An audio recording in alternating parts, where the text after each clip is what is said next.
ना कापसासाठी पीक पाणी करण्यासाठी ह्याच्यामध्ये सेम प्रोसेस आहे, काहीच नाही. हे इथं ही करा, तुमचं क्षेत्र दाखवलं जाईल, पुढे जावा. जमीनच्या बिगर शेतीसाठी नाही, पुढे. मोकळी पडीक जमीन नाही, पुढे. ऑलरेडी हार्वेस्टर नाही, पुढे. त्यानंतर डायरेक्टली सिजनलवर होय आणि ॲड क्रॉप. ह्याच्यामध्ये पिकाचं निवडत असताना प्लॉइड कॉटन म्हणजे काय असतं, हे चतुर्भुज. म्हणजे तुम्हाला पाहू शकता की तुम्ही असं जरी कापसाच्या ह्याच्यामध्ये थांबलात, म्हणजे जी काही 4 कापसाची धाटं दिसणार आहेत तुम्हाला, ती चारही बरोबर चौकोनात असतात, म्हणजे चतुर्भुज जे काय असतात त्या पद्धतीचं हे टॅटॉट कापूस असतं.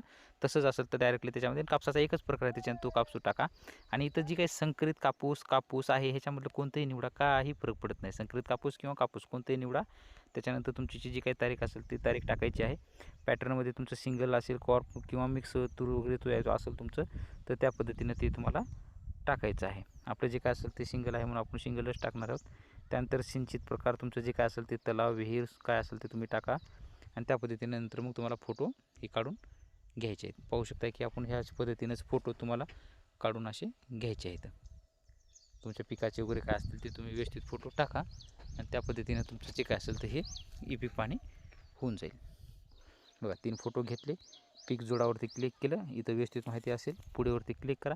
परत इथं कापूस आहे, सिंचित जे काही क्षेत्र असेल पूर्ण मी मीडिया फाईल सेव्ह करत आहे आणि जतन करा यावरती क्लिक करा. ऑटोमॅटिकली हे तुमचं कापसाची सुद्धा होऊन जाईल. मोठ्या प्रमाणामध्ये कापसाची कशी करावी असं विचारत होते, त्या संदर्भातील.